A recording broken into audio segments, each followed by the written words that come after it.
I want to keep exploring this idea of how the gradient points in the direction of steepest ascent. So what I have here is I have a new function, -2 sine of x cosine of y. And what I've done here is I've put the gradient vector on here and it points in the direction of steepest descent. Let me zoom in a bit here. Oops, too much.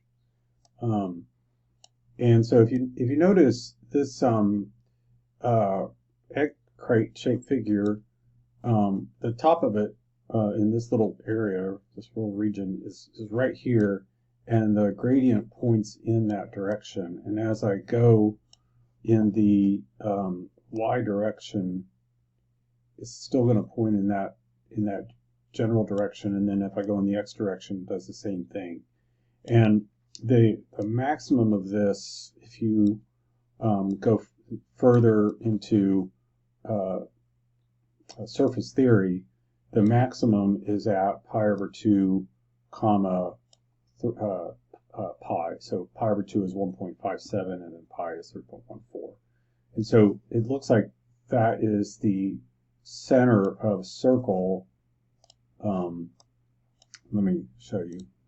That's the center of a circle of about radius 1, I would say.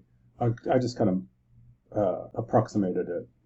And so as we go, notice that it's pointing in toward that middle point, pi over 2, 3.14. Let me zoom in a bit. See if you notice that point right there is like at 1.5. So this is at 1. This is at around 1.57 maybe, and then so this is 4. So this has got to be around 3. Anyway, so that's that. Now, what I want to show you also is if I change this to something like, I'll make it 1/5 x plus the square root of y. Take out the circle now. Notice what we have here is we have this, and notice how tiny that vector is.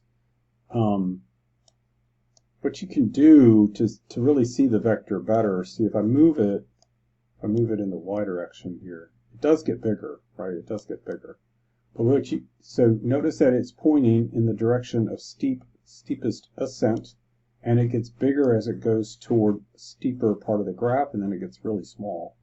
Notice how tiny that is. It's really small. So what you can do is you can play around with your vector here by multiplying it maybe by 2, and then you can see it better. And then if you want to, you can multiply by a negative, and then that'll point in the direction of steepest descent.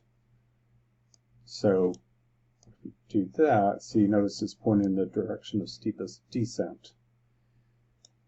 So I invite you to experiment here with these functions. Maybe they could go underneath, and see what you can do with this.